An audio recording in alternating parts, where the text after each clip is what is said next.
This episode is brought to you by Monogram. Welcome to the Design Dash podcast, your guide to designing a life you love. Join us as we explore the keys to living the life you want without compromise.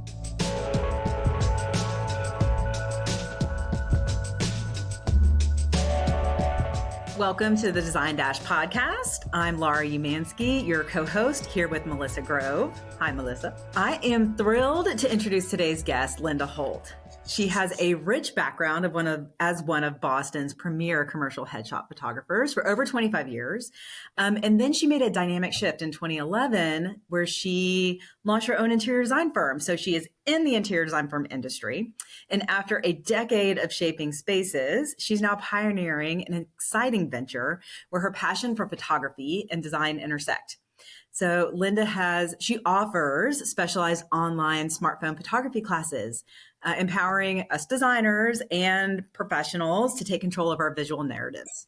Today, she'll share her journey of merging technical skill with aesthetic flair and how you can elevate your own projects with just your smartphone. So I feel like that gives us some control as designers over the photography of our own interior. So that's really exciting.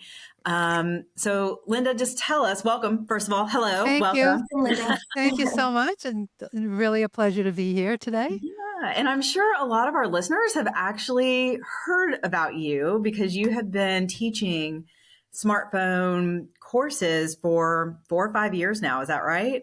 I wrote it during the pandemic and then I released it at the very end of the year, 2020. So yes, just 4 years exactly, pretty much. So when I went to undergrad, I took photography. I was a fine art major and I was in like literally a dark room. Like that is dating myself, but that is how long ago it was. We didn't even we were probably just getting into digital photography with a DSLR at that point. But smartphones were a ways off to be able to take photos good enough to capture an interior. So tell me and I know, like phones are amazing. They do a really good job, but is a smartphone good enough to capture the interiors we're creating? The new smartphones, if anyone has bought a phone within the last 2 years, and the answer is a resounding yes. I would not Okay. have said that about the smartphone even 4 years ago. The quality wasn't really comparable to a professional level digital DSLR camera, but today they are matched. And I shot with a film camera because I'm even older than you and have No, gone I back. was shooting with the film camera. I Yes. was shooting with a film camera up until, well, really, I think maybe 2005, Mm-hmm. because back then the digital cameras that were just coming out were like 1 megapixel. I mean, they were bad and they cost Yes. thousands of dollars. But the camera that I have now, the phone that I use now, is superior to the last DSLR camera I used when I was shooting professionally, and I was having things published all the time. That's huge. So the new phones are amazing, and I can honestly say they rival DSLR cameras. Now, there's certain things obviously you can't do with your phone. You can't shoot, if you're on African safari, you're not going to be able to get the close up of the tiger 100 yards away, obviously. But for what we do for interiors and for social media, the smartphone is more than sufficient. Huh. It's interesting. Like 2005, I think, okay, that's the year that I studied abroad in grad school. And I hauled my film camera with me. And Mhm. I still have like all my negatives. What am I doing with that? It's all just like tucked away somewhere. If I had my smartphone, that would have been huge. Yes. So, okay, tell me where do we even start? Like, let's pretend like and it's not pretending because I really don't know. I have no idea how to take a decent photo. I mean, composition, sure. Right. Yes. But like how to actually take a really good photo that I would use and even in my socials, definitely not on my website. Like, how am I doing that with a phone? Well, I think people think of a phone as a phone. Instead, you need to think of it as your camera. So it's the same thing as if you walked into a room and you had the most expensive DSLR camera imaginable. You would approach it differently. But people think their phones are just sort of subpar. DSLR Yeah. cameras, and they're not. So if you switch your mindset and think this phone is a miraculous camera, which it is, and then you immediately approach the project a little different. So as designers, we all have great eyes or we wouldn't be in the business. So we already have half of what it takes. We know what a good composition is. We're not going to, cut off people's heads when we're taking a portrait with a camera because we have a good sense of balance and composition. So it's knowing really number 1 the features of your phone that most people don't know and they wouldn't because the phones don't come with a camera manual of how to use the camera, but there's a lot of features of the phone that can almost turn your phone into a DSLR camera. So you need to learn the features of your phone. You need to learn how to control it. For example, you can set the exposure and the focus manually. Most people don't ever do that. They just point and shoot. And when you do the point and shoot, sometimes you're going to get an okay photo, many times you're not. So you need to learn to control the exposure and the focus. And if you're doing something, for example, with an interior, you really need to think about composition, whether or not you want to shoot. There's 2 ways to do an interior, and it's called 1-point composition or 2-point composition. And 1 point is when you're standing straight on and you're shooting straight ahead. So you have one wall and you're shooting into that one wall. That's 1 point. You can also do 2-point composition, which is shooting into a corner. So you're showing 2 sides of the room. So you need to decide what is going to translate the best for your photo.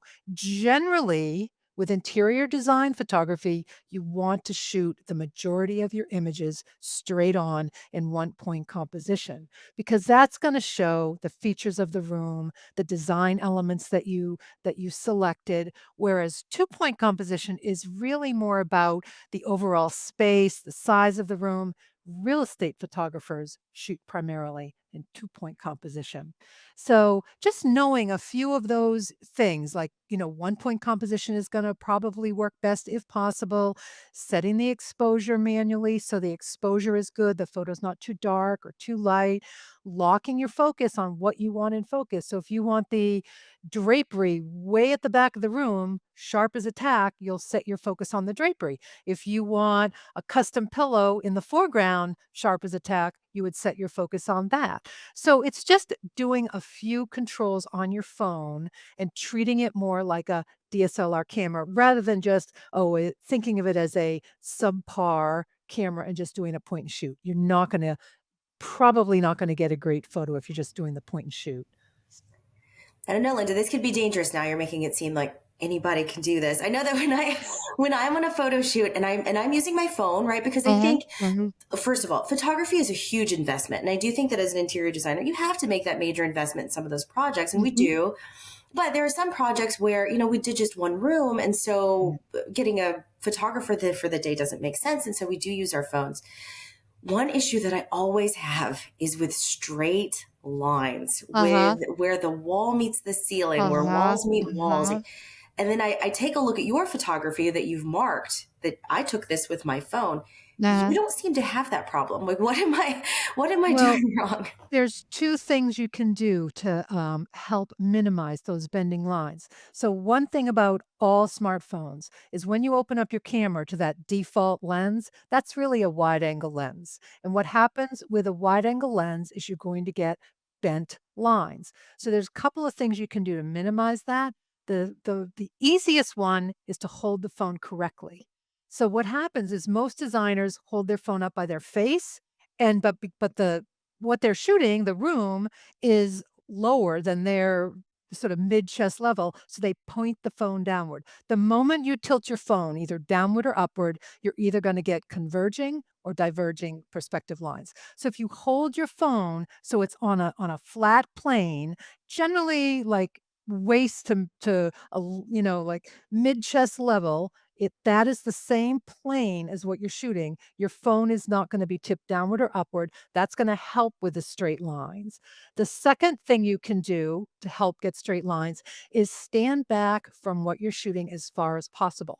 So the newer phones all have telephoto lenses. So if you can get back from what you're shooting and switch to the telephoto lens, that's also gonna minimize those bending lines. And then the third thing is you have to edit it afterwards in perspective. I don't think there's a photographer on the planet shooting an interior that isn't editing the perspective lines. But those 3 things are what you're seeing why my lines are nice and straight. I hold the phone correctly, I get back as far as I can, and then if there's any more tweaking that needs to be done with the perspective lines, I go into, I edit it to straighten them in editing. Okay. Well, that brings up my next question. What editing tools are you using on your phone? I use, mainly one, Snapseed. It's a free Oh, app from okay. Google. Snapseed does pretty much everything you're gonna wanna do for an interior. Fix the perspective lines, fix the quality if it's too light or too dark or fix the saturation. But I also use an app called, Touch Retouch, and what that does is it is, another phone app. That one does cost money. As we're recording this, it's like $14.99 for the year, but it's well worth it. But it will remove unwanted objects. So, like lamp cords, you just have to trace over it in the app. The lamp cord will disappear. Or if you're, doing a behind the scenes, you know, daily update and there's maybe a Dunkin' Donuts cup right on the countertop that you don't want there, you just trace over that and will disappear. So that's an app. That's all it does. It removes unwanted things in your photo. So those are the only 2 apps I use, and I do 99% of all my editing on my phone. I do have Wow. Okay. Lightroom, which I Yeah. have on my Mhm. desktop, but I rarely use it because everything I wanna do, I can do right on my phone. And you're just shooting, like, for example, I have an iPhone. It's Mhm, not the newest, mhm, so maybe it is subpar. I don't mhm. know. Um, but you're just shooting in the camera app that comes with the phone. Yes. Now I am shooting if I'm doing an interior, I use a tripod, and I do that so I can really know that my shot is framed, it's not gonna move around, and I also use an iPhone, and I have an iPad Pro, so because I can sync them, so my phone, when I'm shooting an interior, is on the tripod, so I'll take a shot, then I will look at it big on my iPad screen so I can really analyze every little single detail. Because sometimes it's hard to see on the back of the camera exactly what you're getting. And you Yeah. don't want to then leave the shoot, get home and think, oh, I wish I had moved that pillow over, or I wish I had, straightened out that picture frame is crooked. But if you look at it like I do on my iPad, I can see everything like the final finished shot and then I can make any tweaks. And if you are shooting with an iPhone and you don't have an iPad, there's a couple of different apps you can use that will mirror it onto your laptop. Hmm. This is game changer. I mean, okay. So as far as tripod, do you have one that you recommend or it doesn't matter? Just Yeah, really, any tripod. I do have one I like. I've tried about 3 different ones. Some are too heavy, some are too light. I found the perfect one, and actually, I have everything that I use. I have a link to. It's all Amazon. It's right on my website. But I okay. found one I Oh, love okay, it, great. and I like it because it all comes apart, and you can. It's like when you break it all down and put it in a Ziploc bag, it's like 18 inches. So I can stick that in a suitcase if I'm traveling. I Yeah. just did a job in Manhattan right before Christmas, and I had to take Amtrak down, and I had to bring a suitcase with all of my equipment because when I do an interior, I bring the tripod, but I also bring lights because you never know what the Mm, space is gonna look like. So I get really compactable things, and like I said, there's a link right on my website to everything that I use when I do a okay. shoot. Okay. Amazing. Excellent. Well, Linda, I guess I have to ask because I know that there are a lot of interior designers. We think about photography and then we think, okay, well, then what do we do with it? I think that Mhm. it makes a lot of sense if you're shooting with your phone to go to social media with that photography, right? Like Mhm. that's how Hmm. people are Mhm. going to be accessing the social media. But do Right. you pitch your phone photos like for print or to even a digital publication? We'd like to thank our good friends at Monogram Appliances. We've partnered with Monogram for over a decade with our design firm, Laura You Design Collective, and we're so happy to partner with them in producing the Design Dash podcast. Monogram sources the highest quality materials for their appliances, from commercial grade stainless steel to unscratchable sapphire glass. Monogram ensures lasting beauty and unmatchable quality for your luxury kitchen. And not only that, but they have an amazing team who we love working with, and we know you will too. So thanks, Monogram. Well, I don't do design anymore. I just do the teaching, but absolutely you can within like again with the new phone. So just to put things in perspective, there's something called megapixels, which is really the file size. So when I was shooting professionally and having things published all the time, my digital camera that I was using, my professional digital camera was 5 megapixels, okay?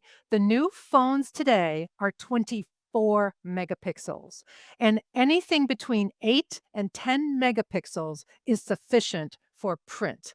So we have more than double what we need quality-wise with the phone. So it's a misconception that people will say, "Oh, the quality is not good enough." That is not true, and if you shoot in RAW mode, which is an option, you are shooting in 48 megapixels.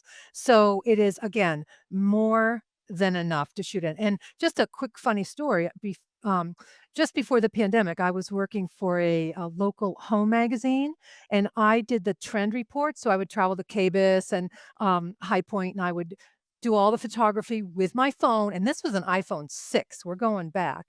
And I submitted everything and all my photos to the art director, and they were printed in the magazine.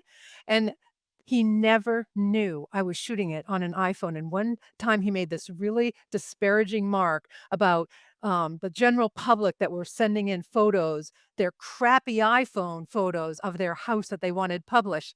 And I so much wanted to say, every single article you've published of mine, I shot with an iPhone, but I didn't because I thought he'd like say, well, you can't do that anymore. And at that point, I didn't own a digital camera, a DSLR camera anymore. So he didn't know. It's really not about the phone. It's really about the photographer behind the phone. Hmm.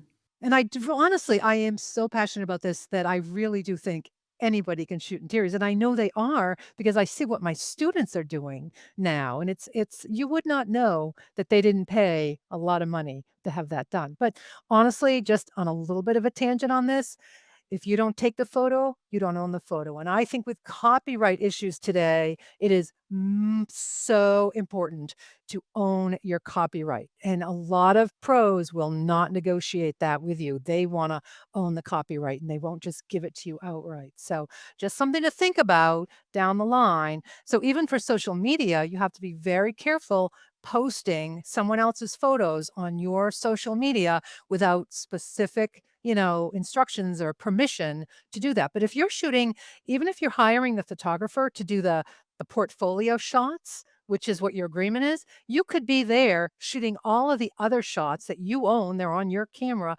You can freely post them to social media. You can tag vendors. The vendors can repost them and you won't get into any trouble. But if you're posting someone else's photos, even with permission, and yet a vendor picks it up and uses it without permission, you're the one that's going to get sued. Yes, So, and it happens. I mean, that's We such a run great into point these to bring up. It scenarios. so happens so many nightmare often. stories. Yes. Or your builder or the architect on the Yep. project will say, Yep. "Oh, I love that photo. Yep. Can I borrow it? Can I start to Right. use it?" And the Yeah. thing is, you may not hear from that photographer or their agency immediately, but Right. man, you will maybe 4 or 5 years down the line, and then it's a problem.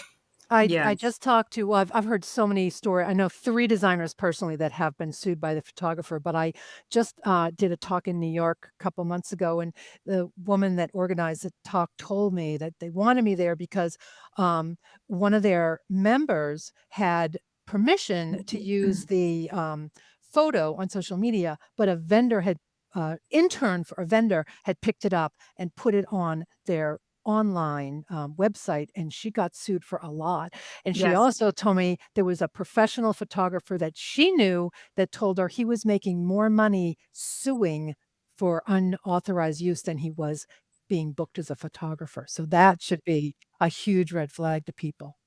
We've run into a couple of these scenarios personally, Mhm. professionally Mhm. in our design firm in Laura U Design Collective. I mean, I won't name names, but yes, Mhm. we've definitely had to navigate some of these exact scenarios. So they are real. We've had an architect we work with just decided, oh, I like that photo. I'm going to go ahead and post it on my website. He was sued by the photographer. I don't know. I mean, I feel like, Melissa, what else? We've had some really horror stories. There have been times where vendors have gotten involved, and I think, Linda, you had mentioned this. It's oftentimes like I blame Pinterest for this. It's oftentimes a Mhm. young Right, intern or somebody who doesn't understand copyright right. laws. And I mean, you could be in this industry for a really long time and not understand that you technically do Mhm. not really own that photo. And Right. you have to take a look at your contract to make sure, what are my usage rights with this photo? Like, Mhm. and most of Mhm. the time, no, you can't. I can't take this photo and then just post it on my personal Right. socials. Like I no, nobody on the team, even if those are the designers that worked on it, they can't take that photo and post it on their personal socials. It's a copyright violation. And I don't think that that's talked about enough because it's hard. Like you feel like, I think as a designer, like, oh, well, that's my work and this is my work and I get Exactly. to see it. That's But it. Exactly. these photographers are also Yes. artists and that's their Yes. work too. So we need to Exactly. respect that. Yeah, exactly. So if you take the photo, you own the photo. That cuts it all out right there. Done. You can do whatever you want to with it. So that is really honestly why I feel so passionate about empowering designers to at least take charge of some of their work, if not all of it. I get it. You know, if you're a big firm and you've got the money, oh my gosh, it's a lot of work doing it yourself. It's you have to get the tripod and the lights, and you have to spend the day and you have to style it. It's a big job. So it's your time. So if you can hire someone to come in 5, 6, 8,000, and you're a big firm, no problem, definitely. But for my courses, like new designers do not have $3 to $5,000 right out of the gate if they just did their first family room, for their portfolio, or they did a single bedroom, or they did a job, but it's not it's they wanna put it on their portfolio, but it's not worth hiring someone. It's not that great.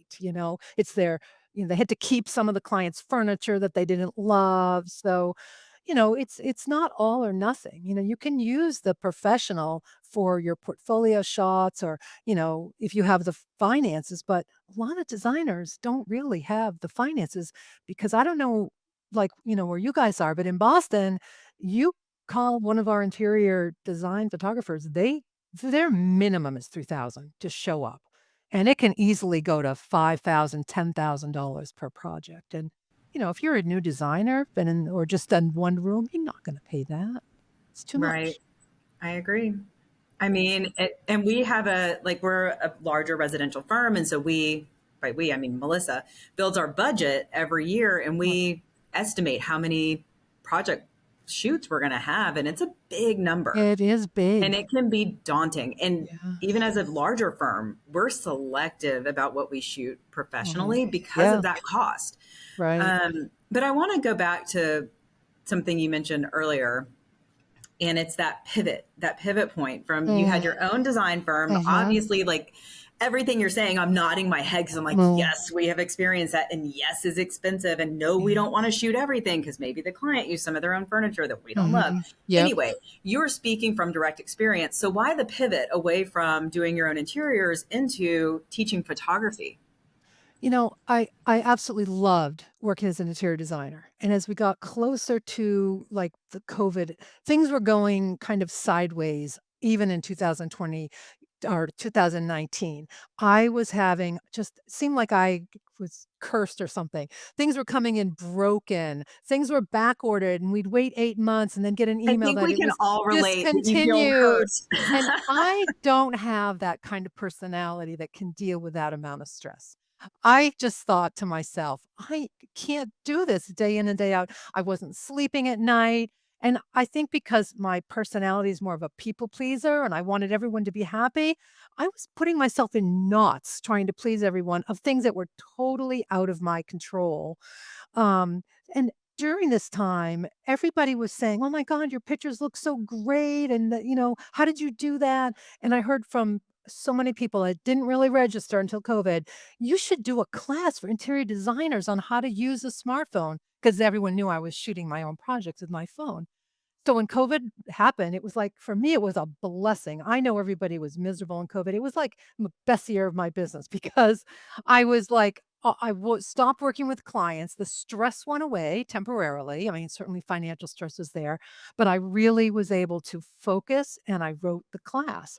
And as I was writing it, and then when I released it and it got so much positive feedback, I thought, you know what? I'm back to my real love, which is photography, but I had gotten burned out running a photography studio that I did for 25 years. Now I felt like it was full circle. I was combining my 2 lifelong passions of interior design and photography, and it was just like the perfect fit. But it took me well into my 50s to realize this is what I should be doing. So that's kind of the story in a nutshell about the pivot. Oh, I mean, that's great. And I'm sure that you probably had a lot of people reaching out to you because it was COVID and they're just like, you know what? I want to get back into photography. How can I do this? Yeah. Yeah, exactly. And so now, so you have your online course, or do you have Yes. courses? Is it I have one? courses. I have one signature class, which is literally everything. Then I have like a couple of like I have a travel photography class.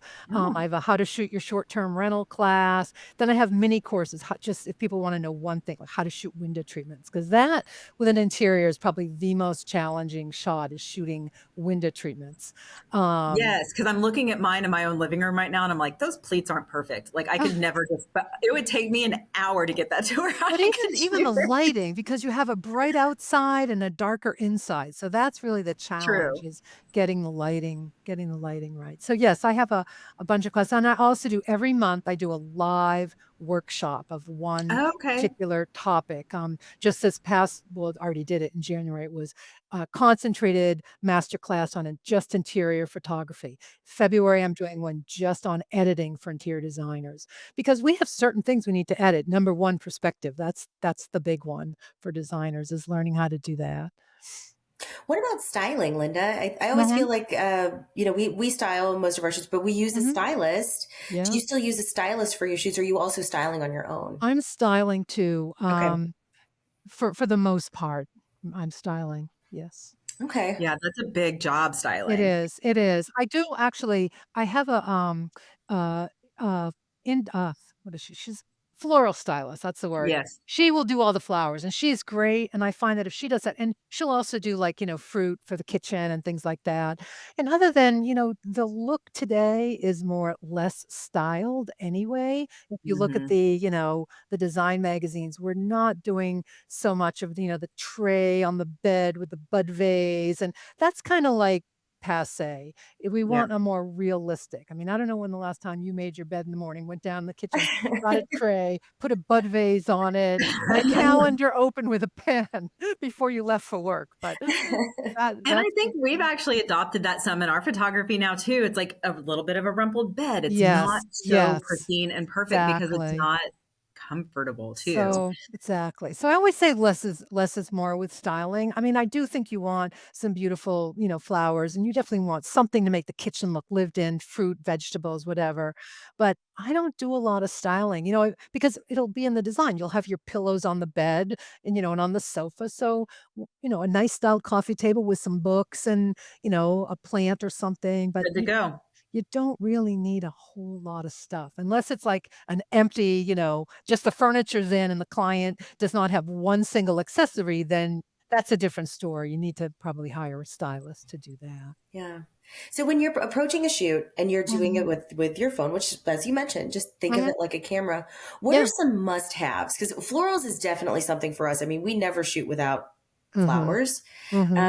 What are some things that you just have to have for every For interior shoot? styling, definitely well, depending on the room, but definitely flowers, kitchen, fruit, breadboard. I like to mix textures. So, if the kitchen has a lot of hard surfaces, you're bringing the warm wood, breadboards or cutting boards, and then uh, fruits, vegetables. If it's, a bathroom, white plush fluffy towels, if that is if it goes in the bathroom. Books. I feel like you can never have enough books. You can always put books and then a little object d'art on top of the book. Even if you don't have bookcases, just books on the coffee table, books on a side table. So I think books, flowers, maybe throws. Artwork, of course, goes without saying. To me, artwork is the most important thing you need to have would be good, some good artwork in the room. Yeah. Those are all really, really good tips. I think that our listeners, I was about to say readers, I think our our listeners, our watchers, our viewers will really enjoy hearing that you can have a fantastic photo shoot, a fabulous photo shoot that's even pitchable, and you don't need to invest, yeah, $3,000 to $5,000 a day in photography, because Mhm. that's what it costs. And even if you end up, let's say if you're pitching it and they are really good smartphone photos, they still, if the magazine has the budget, then they'll send out, their famous photographer to come and do it if that's the project. But if you're submitting photos and you're submitting beautiful photos, it doesn't matter if you took it on a $10,000 camera or your $1,200 iPhone. It's all about the what the photos look like, not so much about what you use to take the photos, you know? So let's say I'm walking into an interior. I'm looking at Mhm, my living room right now. I'm walking into my living room. I want to take photos. I have never done anything to change the original settings on this mhm, phone, mhm. on this camera. Yep. What are like the top three things I should immediately do on this phone in my camera settings? Number 1, you should turn on your grid if you don't have that on, and that's in Okay. settings. Yep. The grid will help you get your line straight because you can line up one of the grid lines to something in your room that you know is horizontal or vertical. So Hmm. that will help is to turn on your grid. Make sure live mode is turned off because live mode seems to be is on by default on a lot of phones. And I don't know if you know what live mode is, but it's a short video before you take the Yep. photo and a short video after. And you don't want that. It's just gonna cause a blurry photo. You don't want a little mini video if you're taking a still photo. So you wanna turn off live mode. You wanna make sure that you are setting the exposure and the focus, what I mentioned earlier. Do you know how to do that? To set the focus and No. no? Okay, so if you open up I'm sure Melissa does. I have no clue. I'm just if on auto. I'm on auto mode yeah. here.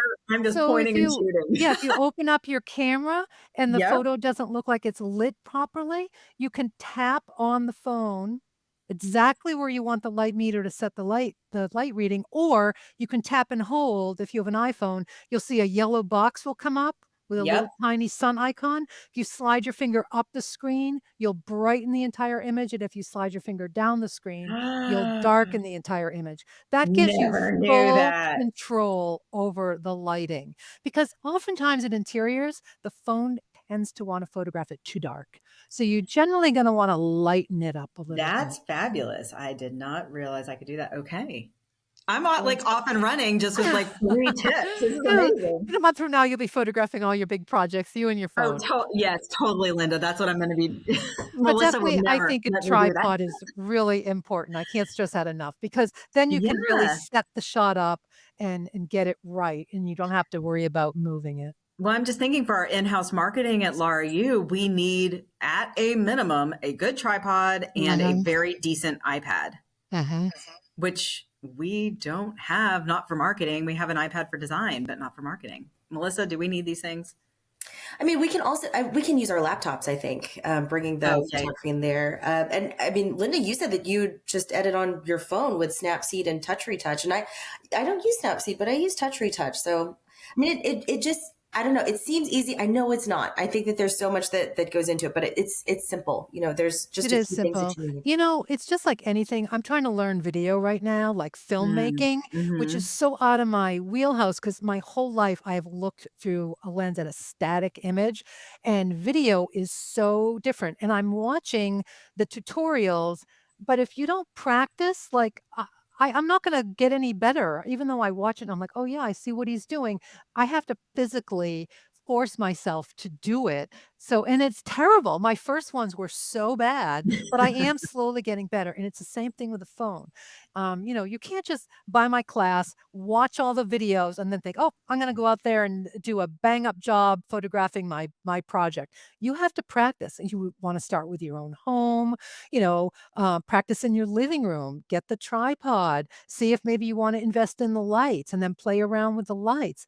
But it's all about practice, but it is I have to tell you, with the phones because the phones are so smart, they're gonna do a great job. It's just a little bit of practice to really figure out everything. Because point and shoot, no, you're not going to be able to get great shots of your interiors, but it's just a little bit of practice and it's really not that hard. Hmm. And like I said, I see what my students do and it's amazing. They send me their befores and after and it's like, wow, they look like a professional head I'm chef. signing up for some classes. It's going to happen. I need this. I think even just for fun, like I said, I took photography in undergrad and I've always really enjoyed it. Melissa and I have been talking about our last episode actually was about our goals for this year. And Melissa's is to be creative, right? Like I love photography. So I am going to sign up for a couple You'll of be classes. hooked. I guarantee it. I'm into it. Because I think once you understand what you're supposed to do, and once you learn all the hidden features of the phone, like just now you learned how to set the exposure, it really Brilliant. can make a difference. And so if I want to sign up for classes or our listeners want to sign up for classes, Melissa called them watchers earlier, which is super creepy. Our viewers, our listeners, where do we sign up? Where are we going? My website, Linda Holt Creative. I have all the classes right on the website. Everything I use, all my accessories. And again, it's usually just me and my phone. But for interiors, you really do need a few accessories, such as the tripod. And I use this one set of lights. They're very inexpensive. It's $149. Comes with everything, and there's 2 of them, soft boxes, and they come with a 20-foot cord. And it's not like strobes; they're just plug-in lights. So you can, really get good lighting. If a lot of times we're shooting spaces where they're small and dark, at least in the Boston area. We don't have these gigantic mansions like you all have in Texas with lots of windows and lots of light. We've got these old houses with maybe one window. So you need lights in that case. Well, we're all going to be so profesh after this. I'm excited. Yeah. Thank you, Linda, so much for sharing all of this. This is big. I know now I want to start taking some photos too. And it's snowing outside, so I'm ready to do it. Like this never happens in Houston, so I get to manage the snow. Get out there with your phone. It's like a winter wonderland. Thank you so much for joining us. This has been really, really great. Thank you so much for having me. I really appreciate it. Thank you for listening. Make sure to check out our next podcast, coming live next week on Spotify, Apple Podcasts, or wherever you get your podcasts. In the meantime, you can find us and more wonderful stories like these on DesignDash.com. And make sure to follow us at Design Dasher on Instagram and TikTok. Till next time.